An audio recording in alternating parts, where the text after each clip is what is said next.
Okay, so this is like the second time I'm recording this because I'm just going on to extreme rants. But yeah, let me just try and slow down and get everything in a concise, kind of flowy way. I didn't script any of this. I don't know what I'm saying, but I do want to provide value. I mean, I think that's the goal here. Now, the title of this video is "You're Not Rich, Get Wealthy Instead." At least that's what I have in my notepad right now. I have no other context. Now, the reason I'm making this video is, yes, I'm uploading it because potentially this may yield value for someone out there. And if it does, then that's awesome and my job's done. But also, another reason to do this and upload it above and beyond that is simply I'm doing it for myself, for the future me and for the past me. For the past me, it's like, hey buddy, you didn't have all of this information, and it's like a kind of like a checkpoint to say you've accumulated this information. You should at least share it with the world, share it with yourself. And for the future me, it's like, hey, I get to look back upon this crappy piece of advice that I was able to give, and who knows, I may be able to better my advice giving skills over time. And really, this advice is for the future me, in case I steer off the path that I'm laying out for myself here. Now, look, money is a big one for me. I love money. Money is awesome. Hell, I want to talk about my wants. Let's just talk about my wants for a second. I want an RS3. I really wanted an Audi RS Q3, which is the same engine. It's a 2.5 liter 5-cylinder engine, in basically like a SUV body. It's so amazing, it's so sexy. Unfortunately, Audi has discontinued the RS Q3, but you still get the RS3, which is amazing. It's just in a sedan body. Now those things are expensive. Now I'm going to talk about rands. That's the South African currency. So yeah, just some context. So that thing is like what, well, I mean, you're looking at 1.4 fully spec'd, around there. That would be the RSQ3, and I don't have 1.3 million, like 1.4 million, right? In fact, I'm in debt right now. So I've spoken about my wants. I guess now we're going to talk about the fact that I'm in debt. Now I am in debt, and the reason for that is kind of buying my mom a house. And that's the reason I'm in the debt. Do I wish I'm not in debt? Yes, I do wish that. But did I make an active decision to choose to be in debt? Yes, I did. I mean, no one's going to hand me the money, so I had to kind of take a loan. So that's what I did. Now, I'm on track to get out of debt in around 2.5 to 3 years. And when that happens, my net worth is going to be 0. Now, this is this American dude, I don't know what's his name. His name is like Dave Ramsey or something. He keeps driving home the fact that you should be debt-free. You shouldn't have to, clear your debt. And I 100% agree with him. And then you get the author of Rich Dad Poor Dad, who gets into a lot of debt, but he uses that as leverage. And that's a whole other beast, so to speak. But for, your everyday average people like myself, getting out of debt should be like number one priority to financial freedom, to building wealth here. Again, the title of the video is "You're Not Rich." So if you're not born into like a wealthy family, your mom isn't a celebrity or whatever, you gotta build the wealth. And for most people, that's the tried and tested: go to school, go to college, get a job, you have an office job. And yes, there's a whole lot of content out there about people making it big on Shopify and people doing drop shipping and doing the latest and greatest things. And I personally haven't tried any. Well, I have tried some of them. I've failed dismally in a lot of them, and I don't want to discourage anyone, but it's like for most people, I would believe that they're just going to do something that's safe. And there's absolutely no shame in that, because I'm doing the same thing. I have a job, I wake up, I go to work, I get paid a salary, and I'm happy with that. And for the people who want to pursue that, Shopify experience, or, content creator lifestyle, go ahead and do it. But again, keep the job, keep the safe, I don't know, the lifeline, the safe lifeline, so you're not gonna drown, and then work on the thing that you find fun and exciting, because I mean that's ultimately what life's about, right? It's not about getting ahead than the next person, it's really about having fun with whatever your circumstances is at the time, and making the best out of it, right? Because life will hand you lemons. Now again, I'm talking about the average people. You're not rich, you want to get wealthy. I'm in my 20s, you may be listening to this in your 30s or 40s, but hear me out. Main goal is to get debt free. Once you're debt free, you know that your net worth is now zero. You've paid off all your debts. And then a step above that is accumulating assets. Now you'd wanna now if I'm debt free, does that mean I'm gonna go buy the RS3, the car that I really freaking want? No, I'm not gonna do that. That's stupid. Why? A car is a depreciating asset, and to take out a loan on a depreciating asset is very dumb. Like, let's just be honest here. It's not normal. It's shooting yourself in the foot just to make yourself look more accomplished than the next person. And I mean, like, a part of me really does want to fake it. I some days I do want to just go to a dealership and take out the loan and buy that damn car and suffer with the repayment, but know that I get to come to work in like a glorified transportation bubble.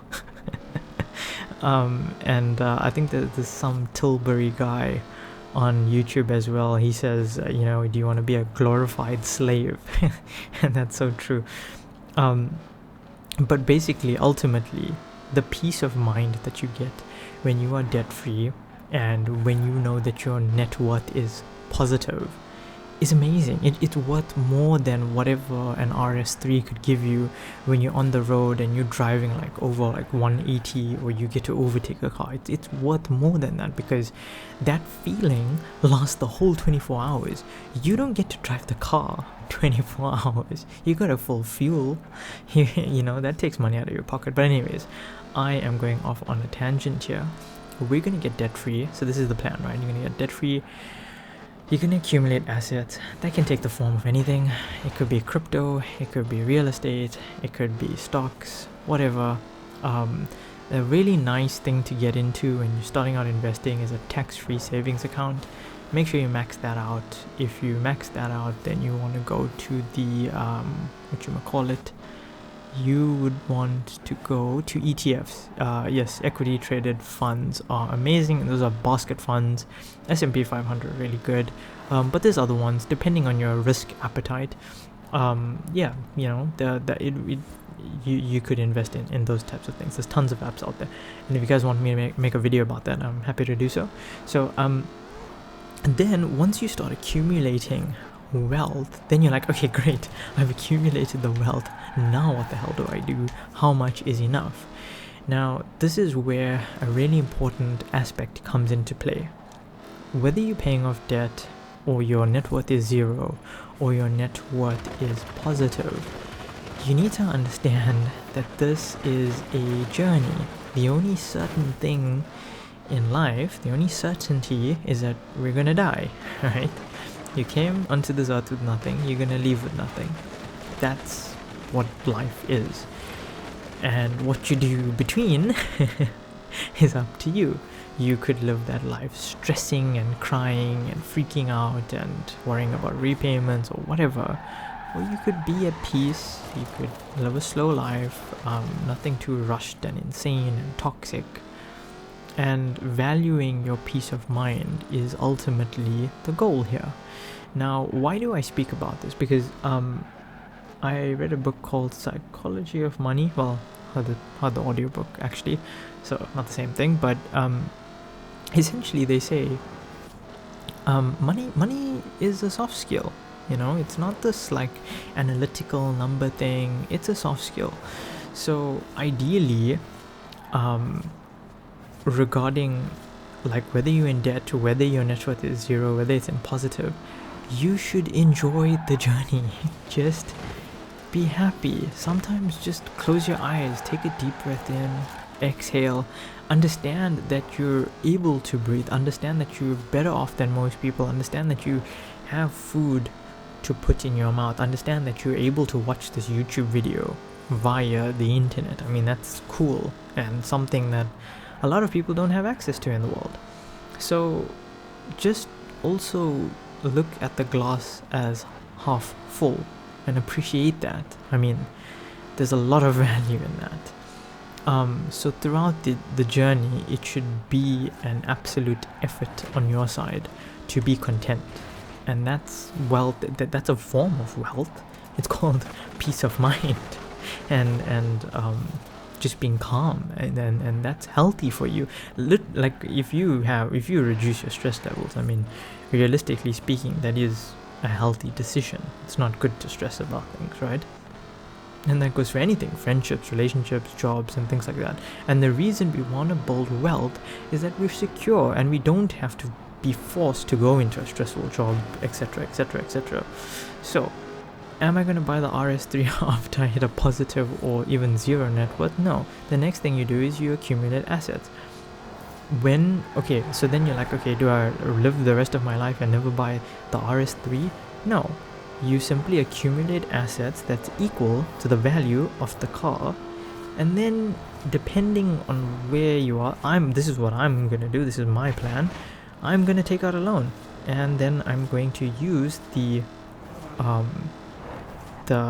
assets that I've accumulated, and they'll pay me dividends and returns. It'll have an ROI, so that ROI would be around 10%, maybe 11%, depending on the investments that I have. So the return on investment will allow me to match the repayment on the car, and I mean, that's pretty amazing, right? So my asset is now paying for my liability, which would mean that until that car's paid off, my net worth would be back to zero again, whatever. Now let's just say you're someone who's not interested in a fancy car or fancy toy, or you're just focused on your needs. Then you just kind of want to keep building your net worth until you're sure, until you're sure that 10% ROI is going to cover, so if you have 1 million and you get 10% return on investment annually, that 10% return needs to cover you for every single month of the year. That's your food, your fuel, clothes, whatever needs that you have. Now, if you really want to be bulletproof, like absolutely bulletproof, you are going to have to survive on 4% of your net worth. So if you are 2 million in net worth, you should be able to survive on 4% ROI. That doesn't mean you're only making 4% ROI. You could be making 11 or 12% return on investment, but you're only going to use the 4%. And the reason for that is because if you use only 4%, you'll never actually run out of that money, because you'd still keep your head above inflation. So yeah, that's the whole thing there. Yeah, so I think I covered everything. I'm happy about that. I did the first take and it went crappy, and I couldn't get my thoughts together. But that's what I wanted to share with you guys. Please don't think that like you're doing shit in life if you're not driving a fancy car, if you don't live in a big house or whatever. Everyone's going through their own journey. Sometimes people just like to choose the safe route, and if that's finding a job, that's beautiful, that's amazing. Own that, freaking own it. And then also don't be a slave to that job. So when you realize that, okay, I can survive on 4%, heck, do what you always wanted to do. Go freaking do pottery or paint on a canvas for all I care. Or do a completely different career. You don't have to. You can still stick to the same career. You could go to a director or an exec level. You could reach for the moon, but then at least you wake up every morning knowing that it's 100% your choice, and you're not like, you don't have like a chain around your freaking neck dragging you out of bed because you have to, you know. You have freedom, you have peace of mind, and ultimately, I mean, ultimately everyone deserves that, and that's what I truly believe. Everyone doesn't deserve to be put in this endless cycle of repayments and living and just making ends meet. So yeah, I know everyone's in different financial situations, but I just wanted to share that. Hopefully my ideas can be tweaked to suit your specific scenario. So yeah, I'm gonna shut up now. I think I'm talking way too much. Thanks so much for listening, and I'll see you in the next one. Let me know your thoughts in the comment section and stuff. Yeah, bye.